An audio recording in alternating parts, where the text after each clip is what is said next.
amen, we ought to have faith and trust in the provision of God. And I just feel it down in my spirit. Somebody needs to hear this this morning. Don't worry about it no more. Come on now. Give it to you. Amen. Man can't take it away. You will face hardship. You will face financial trouble. But God is going to bring you good because He said so. Can somebody give God a hand up and praise God? You can trust in the provision of God.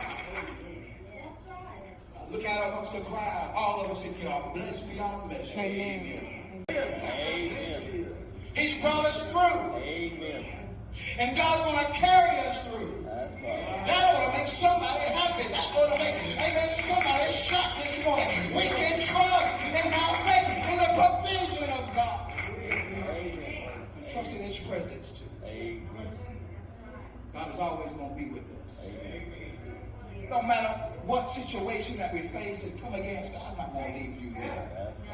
And you can trust and have faith in the presence of God. That's a promise. Amen. He said, I'll never leave you, never forsake you, but I'll be with you even to the ends of the scariest time of your life. God is there. Yes. He's there. He's always there.